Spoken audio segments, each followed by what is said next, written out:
I'm a 32-year-old woman, and I've always been the responsible one in my family. You know the type, reliable, dependable, the one who keeps things together when others don't. Meanwhile, my younger brother, Justin, who's 28, has always been the golden child. My mom practically treats him like he's some kind of saint, no matter what he does or doesn't do, more often than not. It's always been like this. Growing up, whenever Justin did something wrong, Mom would wave it off. "Oh, that's just how he is," she'd say. If I dared to get upset about it, her favorite line would follow, "Be the bigger person."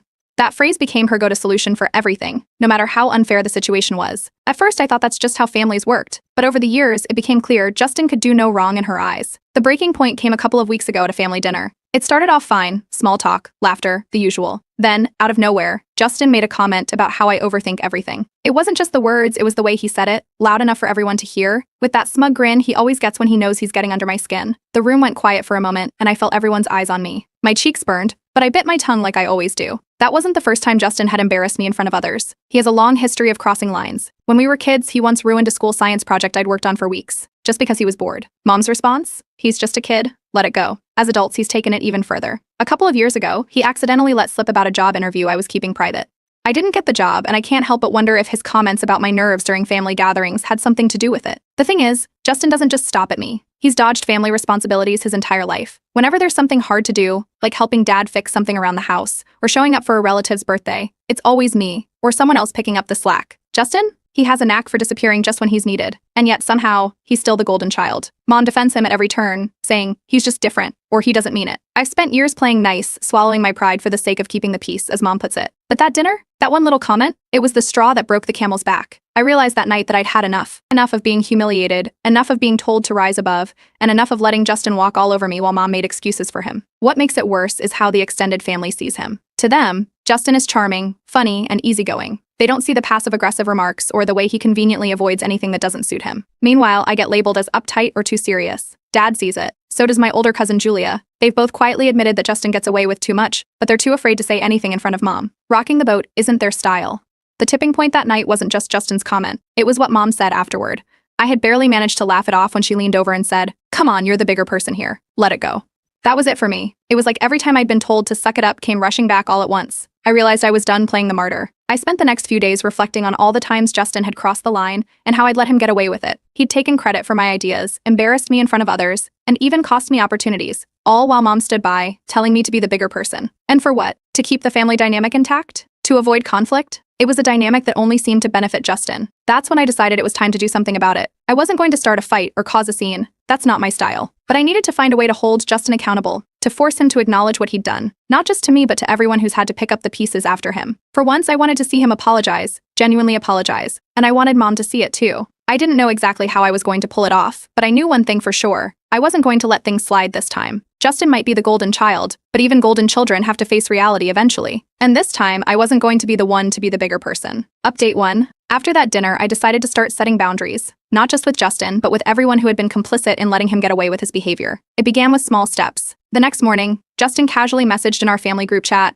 making a joke about the previous night. He framed it as if his comment about me overthinking everything was just harmless fun, like it hadn't humiliated me in front of the entire family.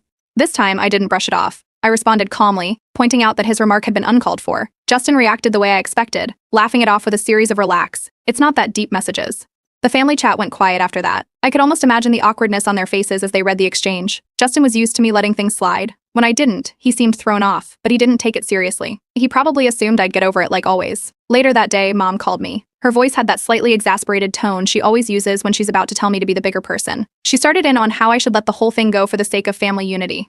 "You know how Justin is," she said. But instead of arguing, I simply told her I wasn't willing to ignore it anymore. I kept my tone calm and firm. There was a pause on her end, like she didn't know how to respond. I think she expected me to either argue or give in, but I did neither. That was my first small victory. A few days later, I learned there was a family dinner coming up at my aunt's house. It was one of those semi-regular gatherings where everyone shows up, cousins, uncles, family friends. These events were Justin's playground. He thrived on being the center of attention, charming everyone with his jokes and stories. I decided this was where I'd make my move. Before the dinner, Dad pulled me aside while I was visiting him and Mom. He told me he had noticed Justin's behavior and that I wasn't wrong to call him out. He admitted he hadn't spoken up before because he didn't want to cause tension, but he promised he'd back me up if things escalated. Hearing that gave me a quiet sense of relief. For once, I wouldn't feel completely alone in this. Meanwhile, Justin was his usual self, acting like nothing had happened. I overheard from my cousin Julia that he'd been joking behind my back, saying I was on one lately and would cool off eventually. He wasn't taking any of this seriously, and that only solidified my resolve. I stopped engaging with him entirely in the lead up to the dinner. No sarcastic replies, no frustrated comebacks, just silence. It clearly unsettled him. At one point during a casual family meetup, he tried baiting me with a snide comment about how I'd been too busy for the family group chat. I just smiled politely and walked away. His smirk faltered, but he didn't push further. That moment told me I was on the right track. The day of the dinner arrived, and the house was buzzing with chatter and laughter. As expected, Justin was in his element, making jokes and basking in the attention. I played it cool, chatting with cousins and catching up with family I hadn't seen in a while. At one point, my aunt leaned in and quietly told me she'd noticed how Justin treated me over the years. "I've always thought you handled it better than I would," she said. That gave me a little extra confidence. When dinner was served, I made my move. The conversation naturally shifted to family memories, and I casually brought up the last dinner. I mentioned Justin's comment, framing it as a lighthearted question. "Hey Justin, remember when you said I overthink everything? What did you mean by that?" The table went quiet. Justin blinked, clearly caught off guard. He tried to laugh it off, saying I was making it a bigger deal than it was. But I didn't let it slide. I calmly asked if he thought it was okay to make personal remarks at someone else's expense. The atmosphere turned tense. Justin stammered, trying to downplay the situation, but his usual charm wasn't working. Mom looked uncomfortable, shifting in her seat. A few of my cousins avoided eye contact, while others looked like they were waiting to see how it would play out. Justin finally muttered a half-hearted apology, something about not meaning anything by it. It was insincere, but it was a start. I accepted it gracefully, not wanting to escalate things further, but I think everyone could tell I wasn't completely satisfied. The awkward silence hung in the air for a few seconds before someone quickly changed the subject. Still, the damage was done. Justin had been forced to apologize in front of everyone, a first, as far as I could remember. And for once, I didn't feel like the one who had to swallow her pride. Update 2.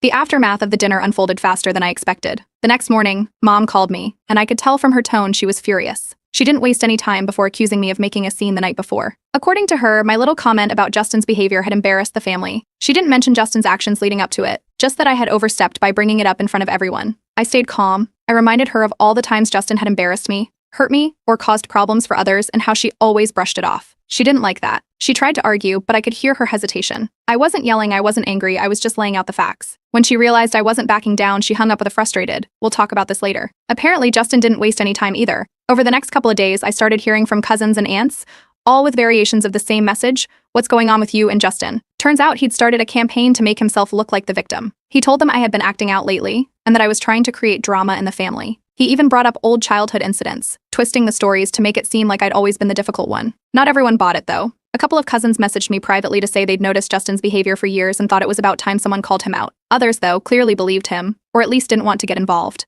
The family was splitting into quiet factions, and it was obvious at our next casual meetup. Conversations felt strained, and people avoided bringing up the dinner entirely. The real shock came from Dad. At a small family gathering, someone made an offhand comment about how touchy things had been lately. Before I could say anything, Dad spoke up. He calmly told the room that Justin's behavior had been unacceptable for years and that I was right to call it out. You could have heard a pin drop. Justin froze, looking like he'd just been slapped, and Mom's face went pale. She tried to laugh it off, but Dad didn't let her. "It's time we stopped pretending like this isn't a problem," he said.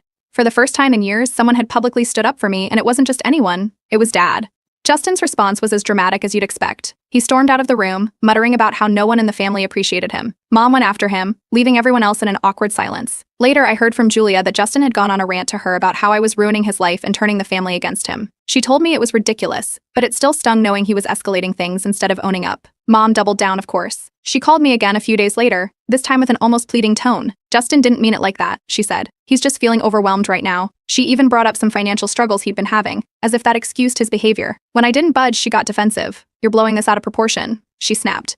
"Do you really want to break up the family over this?" That was my breaking point. I told her, as calmly as I could, that I wouldn't be attending any more family gatherings unless Justin apologized, and not just some muttered, insincere apology like the one at the dinner. It had to be genuine, and it had to include acknowledgement of what he'd done. If that didn't happen, I was done. Mom didn't take it well. She accused me of being dramatic, selfish, and a host of other things I've heard 100 times before. But I didn't back down. Word of my ultimatum spread quickly. Some family members were shocked. Others quietly reached out to say they understood. A few even shared their own stories of Justin's behavior over the years. One cousin told me about a time Justin had sabotaged a project they were working on together and never apologized. An uncle mentioned how Justin had borrowed money from him and never paid it back. It seemed like once the floodgates opened, everyone had something to say. Justin, of course, tried to spin it. He called me one evening, claiming he wanted to fix things, but it quickly became clear it was just another manipulation attempt. His apology was filled with backhanded comments like, "I'm sorry if you felt hurt, and I guess I didn't realize you were so sensitive." I ended the call before he could finish. If anything, that fake olive branch just made things worse. Mom wasn't done either.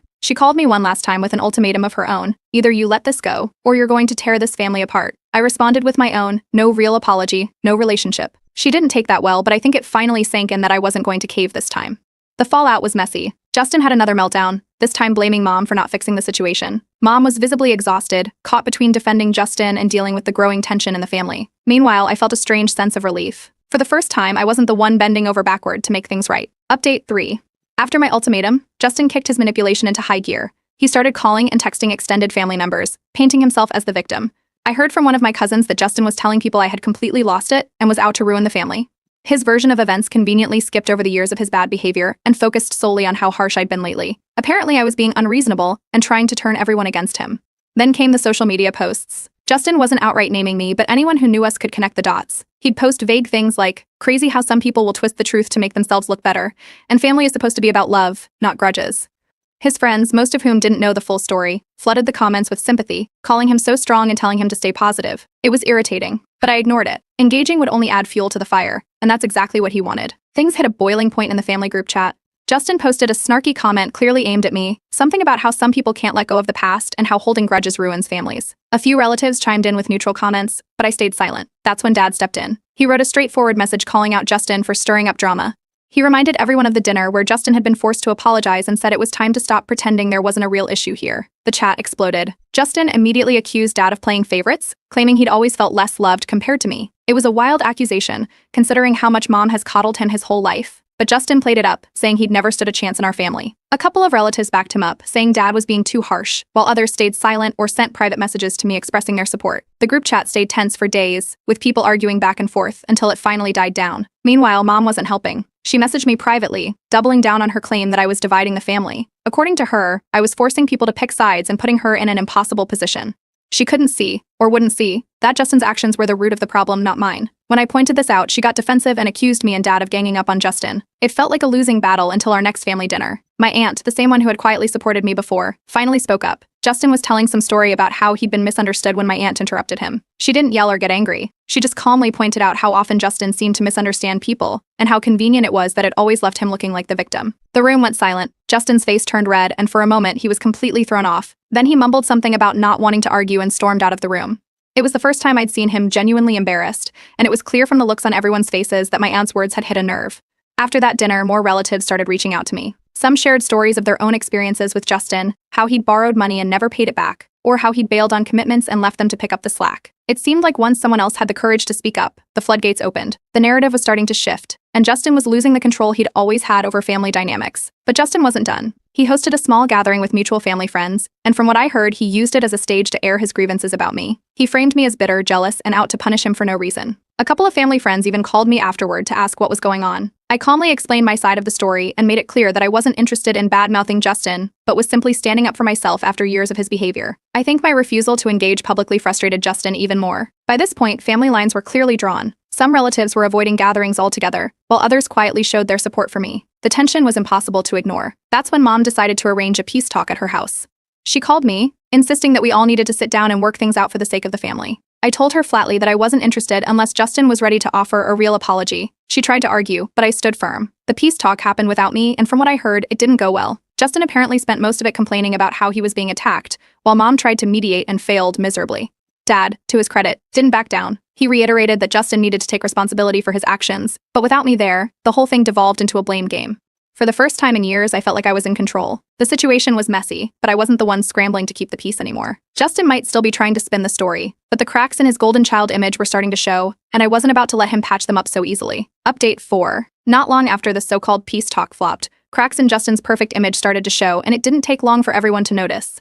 The first hint came from an unexpected source, my cousin Julia. She mentioned in passing that Justin had been asking around for a loan. At first, I brushed it off as typical Justin behavior, but then I started hearing the same story from other relatives. Turns out, Justin was in financial trouble. Bad trouble. He'd been relying on Mom to cover his bills, and it was getting harder for her to keep it under wraps. The golden child wasn't as untouchable as everyone thought. Mom tried to spin it. She pulled me aside one evening, saying Justin was going through a tough time, and that I needed to cut him some slack. She went on about how stressed he was and how he just needed support. I let her finish, then calmly reminded her that past struggles didn't excuse years of bad behavior. If anything, the way he handled tough times only made it clearer why boundaries were necessary. Mom didn't like that answer, but for once, she didn't argue. Justin, of course, didn't take this quietly. He doubled down on his manipulation, telling anyone who'd listen that I was being cruel by holding a grudge. But here's where things got interesting. People were starting to push back. A few relatives who'd stayed neutral until now began calling Justin out directly. At one family gathering, An uncle openly told Justin that his constant deflection and excuses were getting old. The look on Justin's face was priceless.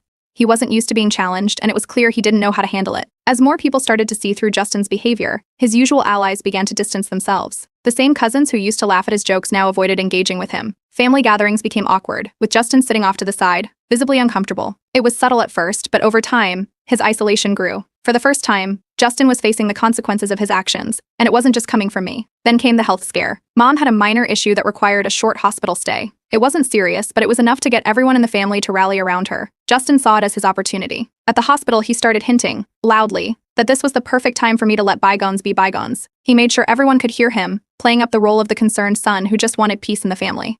I stayed calm. I made it clear that while I was concerned for Mom, I wasn't going to use the situation as an excuse to ignore the bigger issue. That didn't sit well with Justin, who tried to guilt me by saying things like, family should come first. I didn't take the bait. Under pressure from relatives, Justin offered another half-hearted apology during one of Mom's hospital visits. It was as vague as ever, something about how he didn't mean to upset anyone. I looked him straight in the eye and called it out for what it was. If he couldn't acknowledge what he'd actually done, it wasn't a real apology. The room went quiet, and Justin looked like he wanted to be anywhere else. After that, something shifted. More relatives started reaching out to me privately, expressing their support. Some even apologized for not backing me up sooner. One cousin admitted she'd always been intimidated by Justin's charm but had long suspected there was more to the story.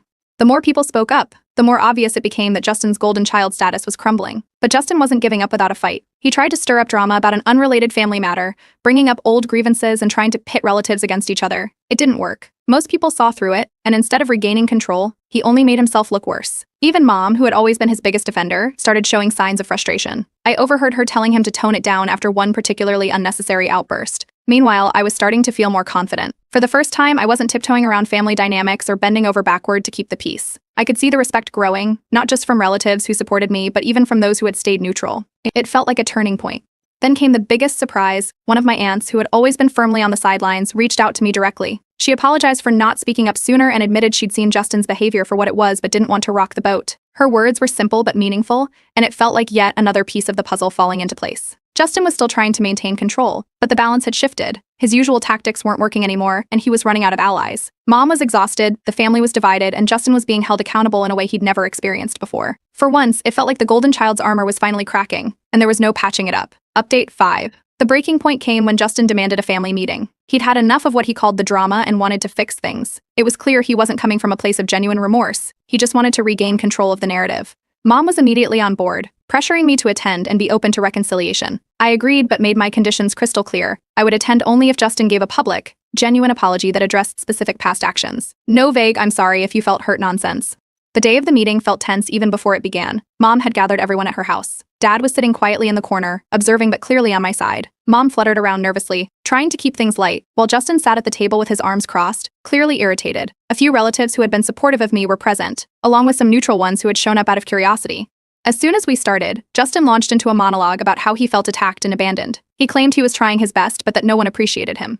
It didn't take long for the rant to turn into finger-pointing, accusing me of blowing things out of proportion and making him the scapegoat. He even threw in a jab at Dad, saying he'd always felt like the outsider in the family. When Justin finished, the room was silent. All eyes turned to me. I stayed calm and began recounting specific incidents where Justin's actions had caused harm, not just to me but to others in the family as well. I didn't raise my voice or get emotional. I simply laid out the facts, one after another. The ruined science project, the sabotage job interview, the countless times he'd shirked responsibilities and left others to clean up his mess. By the time I finished, Justin looked visibly uncomfortable. For once, he had nothing to say. The shift in the room was palpable. Relatives who had stayed neutral started nodding in agreement, and a few even chimed in with their own stories. My cousin Julia spoke up about how Justin had borrowed money from her and never paid it back. An uncle mentioned how Justin had bailed on helping him with a family event, leaving him scrambling at the last minute. It was like the floodgates opened, and all the things people had kept quiet about for years were finally coming to light. Mom, who had been sitting silently up until this point, looked shaken. For the first time, she admitted that she hadn't handled things fairly over the years. She said she thought she was keeping the peace by asking me to be the bigger person, but now she realized she'd only been enabling Justin's behavior. It was a reluctant admission, but it was a start. Under pressure from the entire room, Justin finally broke. He had a meltdown, accusing everyone of ganging up on him and claiming he'd always been the black sheep. But this time, no one let him off the hook. Even Mom, his staunchest defender, told him he needed to take responsibility for his actions. Justin, cornered and out of excuses, offered a tearful apology. It wasn't perfect, but it was genuine enough to feel like progress. He acknowledged the hurt he'd caused and admitted that he'd taken advantage of the family's patience. I accepted his apology but made it clear that rebuilding trust would take time. This wasn't about holding a grudge, it was about ensuring that the cycle of enabling and excuses stopped for good. Justin nodded, and for once, he seemed to actually mean it. Over the next few weeks, Justin made small but meaningful gestures to repair the relationship. He apologized to Julia for not repaying her and set up a plan to pay back what he owed. He offered to help our uncle with an upcoming family event. He even reached out to me privately to apologize again, this time without any prompting or witnesses. It felt like he was finally starting to take accountability, not just for my sake but for himself. The family dynamic began to shift. Relatives who had once stayed silent started holding Justin accountable. When he tried to make excuses or deflect, they called him out. It wasn't harsh, it was firm but fair. Mom, too, made an effort to stop enabling him. She apologized to me for dismissing my feelings in the past and started treating me with more respect. Dad remained a quiet but steady source of encouragement. He never made a big show of taking sides, but his support was clear in the way he backed me up during family discussions and subtly encouraged Justin to keep making amends. As for Justin, he started showing signs of genuine growth. He still had a long way to go, but the effort was there. He apologized to other family members he'd hurt and started showing up for responsibilities he would have ignored in the past. He even admitted, during a casual conversation, that he'd been too wrapped up in his own world to realize how much damage he was causing. Things aren't perfect, and they might never be. But for the first time, I feel like there's a sense of fairness and respect in our family. I'm no longer the one carrying the burden of keeping the peace, and Justin is finally learning what it means to be accountable. It's not the ending I expected, but it's one I can live with, and that feels like a victory in itself.